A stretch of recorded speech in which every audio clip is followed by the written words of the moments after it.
Assalamualaikum warahmatullahi wabarakatuh. Salam sejahtera untuk kita semua. Jumpa kembali di channel khusus kesehatan Ngobrol Sehat bersama Profesor Delfitri Munir. Sahabat sehat sekalian, kita tahu bahwa penyakit diabetes mellitus sangat banyak diderita oleh masyarakat kita karena bisa mengenai mulai dari bayi, anak-anak, dan apalagi orang dewasa dan orang berumur tua. Ternyata penyakit diabetes mellitus ini juga menimbulkan komplikasi yang cukup membahayakan, yaitu ke mata. Tentu ujung-ujungnya akan bisa menyebabkan buta. Nah, bagaimana antisipasi, bagaimana mencegah supaya tidak terjadi kerusakan pada mata? Kita akan bahas bersama pakarnya, yaitu Dr. Delvi, spesialis mata konsultan, Master Kedokteran Oftalmologi.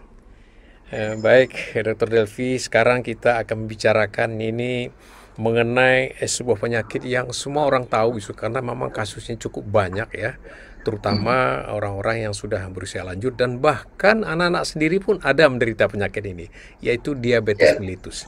Ternyata diabetes mellitus ini memberikan efek yang cukup berbahaya juga untuk ke mata. Nah, kita mau diskusikan ini, Dr. Delvi ya.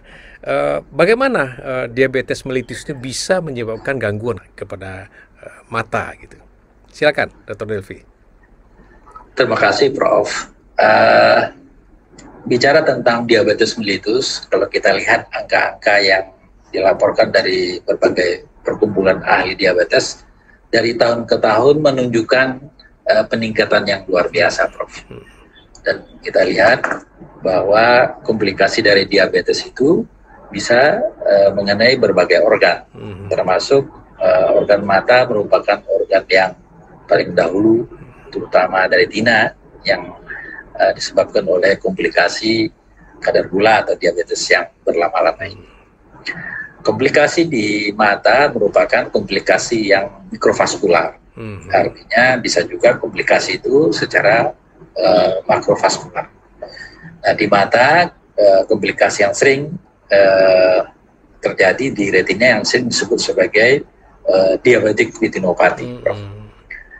Nah, seseorang yang menderita diabetic retinopathy ini bisa digolongkan atas dua. Pertama, apa yang disebut dengan non-proliferative diabetic retinopathy, dan yang kedua, stage yang lebih lanjut atau yang lebih advance itu proliferative diabetic retinopathy. Nah, gejala yang dapat kita lihat pada penderita-penderita diabetic retinopathy ini adalah menurunnya tajam penglihatan tentu, karena biasanya pada kondisi diabetic retinopathy itu mengenai retina yang ada, sehingga mengganggu penglihatannya. Kemudian diabetic retinopathy ini bukanlah suatu penyakit mata yang mendadak menurun gitu. Artinya penurunan tajam penglihatannya itu perlahan-lahan.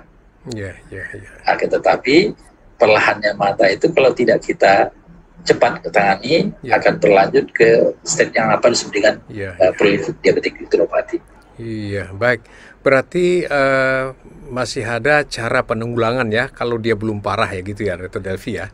Iya, Bro. Itu langkah-langkah apa? Atau ada misalnya dari masyarakat sendiri, atau dari makanan, atau dari mana cara pemakaian mata ini sehingga bisa terhindar dari ganggu ke mata pada orang yang sudah diabetes? Bagaimana, Dr. Delvi? Tentu yang pertama kita kontrol gulanya, Prof. Nah, karena diabetic retinopathy ini merupakan komplikasi pervaskular dari diabetic mellitus. Terus yang kedua, tentu kita melihat selain gula, kita kontrol tekanan darah.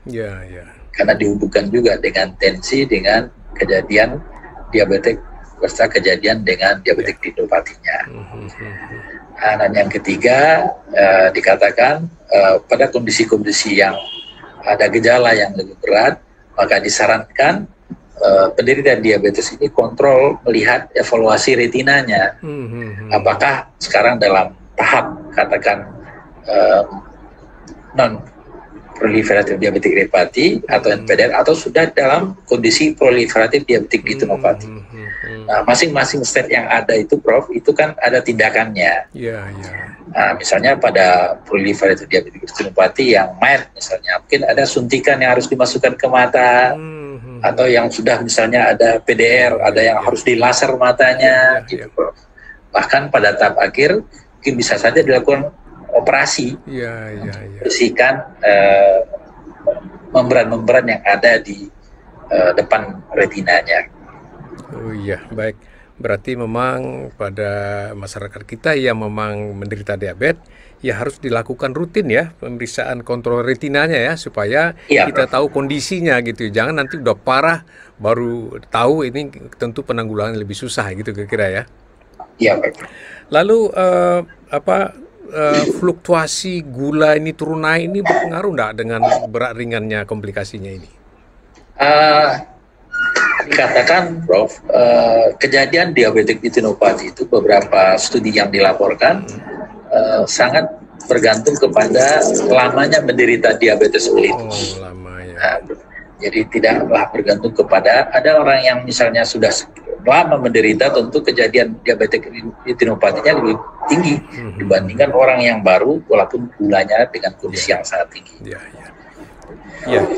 Lalu tentu kondisi yang bagaimana ya yang memang diabetik retinopati ini yang memang tak bisa dibantu lagi, seperti apa beratnya itu sehingga memang sudah nggak bisa lagi dibantu, seperti apa?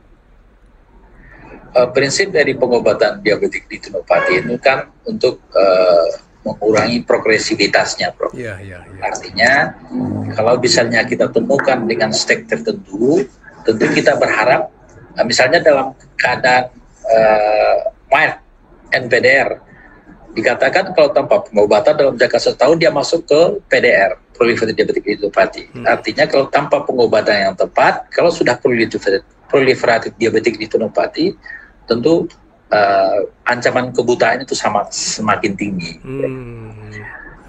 Ya berarti memang ujung-ujungnya kalau kita biarkan terus tanpa mengindahkan, tentu buta ujungnya ya.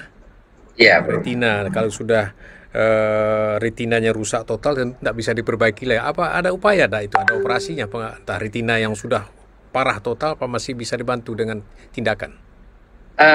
Dikatakan ada, kalau misalnya sudah dilakukan, prinsipnya kan mempertahankan penglihatan yang masih ada, Prof. Jadi proses dari diabetik retinopati itu tidak berlanjut. Makanya misalnya ada tahapan-tahapan yang dilakukan pada penderita diabetik retinopati. Ada yang menggunakan suntikan intravena, dia intravitreal, obat-obat yang dimasukkan ke dalam retina ya, ke dalam mata. Kemudian ada digabung dengan laser, lasernya laser fotokoagulasi. Ada pada kasus-kasus tertentu dilakukan apa namanya vitrektomi. Jadi vitreusnya karena sudah penuh dengan membran-membran, dibersihkan dengan alat disebut dengan operasi vitrektomi, baru kita lakukan laser. Jadi prinsipnya tentulah mempertahankan penglihatan yang masih ada. Yang sudah tahapan-tahapan lanjut. Tentu makin dini diketahui makin bagus ya, hasilnya tentu juga makin bagus. Paling tidak ya kepada para penonton, sahabat sehat sekalian, bagi yang sudah menderita diabetes, jangan lupa ya secara berkala memeriksakan kondisi retinanya ke dokter mata supaya kita tahu kondisinya, apakah memang sudah perlu dilakukan pengobatan atau sudah perlu dilakukan operasi dan lain semacamnya. Begitu kira-kira ya, Dr. Delvi? Iya, Prof. Iya, Prof. Alhamdulillah. Baik, terima kasih atas pencerahannya yang sangat bermanfaat sekali untuk masyarakat kita. Salam sehat selalu, Dr. Delvi. Assalamualaikum warahmatullahi wabarakatuh. Waalaikumsalam warahmatullahi wabarakatuh, Prof. Delvi Trimunit. Terima kasih, Prof.